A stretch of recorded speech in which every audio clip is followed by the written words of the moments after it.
Welcome to another video tutorial by Arizona Glass Classes. Anyone trying to make a business out of sand carving will agree that marketing is an important part of the equation. You can produce beautiful sand carved glass, but unless you can produce a professional looking photograph of that glass, advertise and market your work, your sales will suffer. Luckily, it doesn't take a lot of equipment or time to produce good quality photographs of glasswork. All it takes is a basic understanding of photography, knowing how to exploit the features of your camera, and a couple rules of lighting and some inexpensive photographic accessories. Some things to remember: all digital photographs benefit from color correction and editing before using. Plan on it.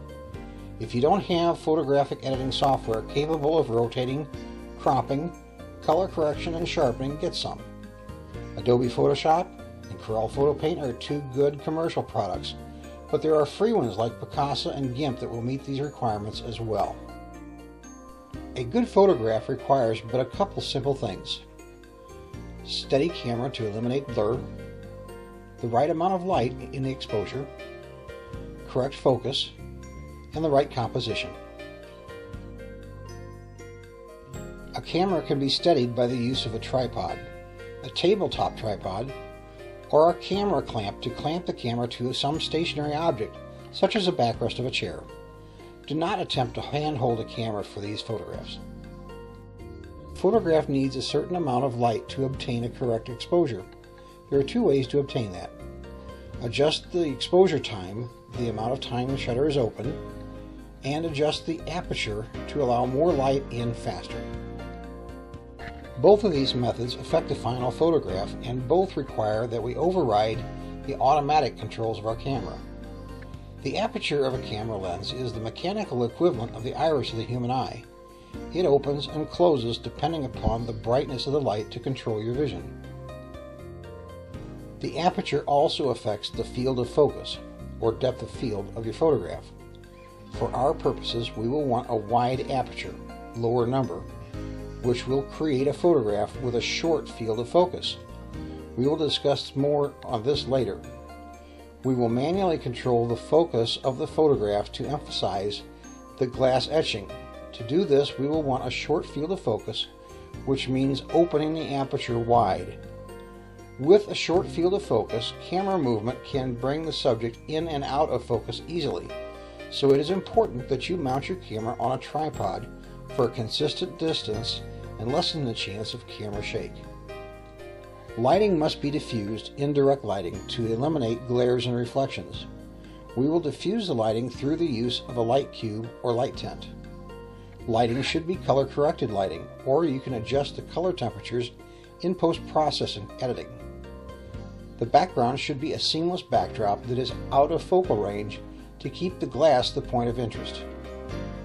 Required equipment will include a digital camera, preferably with manual override capability, tripod or camera clamp, a light tent or light cube, a large piece of poster board, and two adjustable gooseneck lamps. If you have a digital SLR camera, you will want to override the automatic exposure controls. Change to manual exposure mode, controlling the aperture.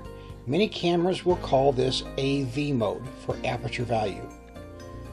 Open aperture to 5.6 or greater to provide a short focal range.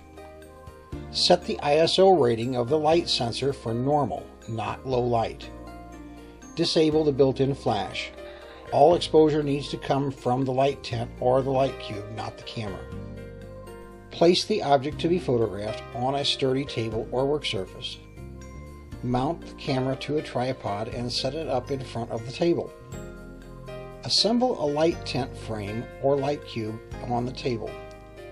Attach a large piece of poster board to the back of the light tent frame as a seamless backdrop. Adjust the height and the angle of the tripod to obtain a good view of the glasswork. The camera angle should be perpendicular to the object being photographed. Photographs should not be shot from a vantage point above or below the object.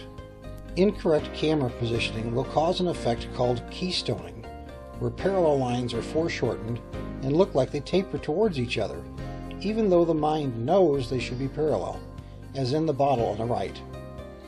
Adjust the aperture and focus so that the glass object is in focus. Be sure that the entire object is in focus, but the backdrop is not. You do not want the focal range too close to the camera, or too far back from the camera, or so narrow that it does not cover the entire subject. Set up a pair of lights on either side of the light tent frame. Adjust the reflectors so that the light is directed at the backdrop behind the glass and reflects back towards the glass.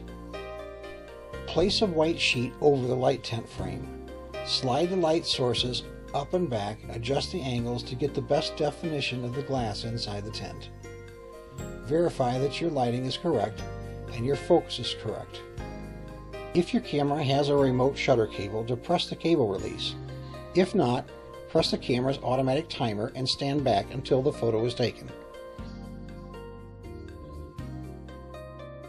Photographing transparent glass cylinders, such as tumblers, wine glasses, and champagne flutes, provide additional lighting challenges. Looking at these examples, the glass on the left was photographed with a white backdrop and used black cards to bounce the edge shadows off of. The glass on the right was photographed with a black backdrop and used white cards to bounce the edge shadows off of. To reproduce this effect, start by setting up your light tent, camera, tripod, and glass as before. Take 2 pieces of black cardstock and place them in front and to the sides of the glass, leaving a window in the middle to take the photograph through. Move and tilt the black cardstock while viewing the glass from the camera until you get the desired edge definition. If your camera has a remote shutter cable, depress the cable release. If not, press the camera's automatic timer and stand back until the photo is taken. The second technique is achieved similarly, using a black backdrop and white cardstock for the edge shadows. Another challenge in glass photography is when photographing a mirror. Taking a photo straight on produces your reflection in the mirror, distracting the eye from the artwork. Tilting the mirror to keep your reflection out produces keystoning.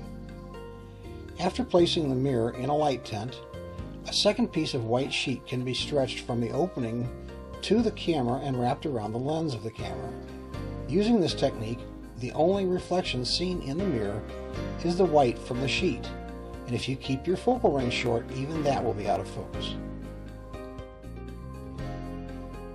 As mentioned earlier, all digital photographs benefit from digital editing. Now that we have taken our photo, we need to check the following. Do we need to correct the color temperature? Remember, normal incandescent lights produce a yellowish white. Normal fluorescent lights produce a greenish tinted white. Is the photograph straight, or do horizontal or vertical lines run at an angle? Is the subject matter centered in the photograph, or do you need to crop the photo to remove some of the background?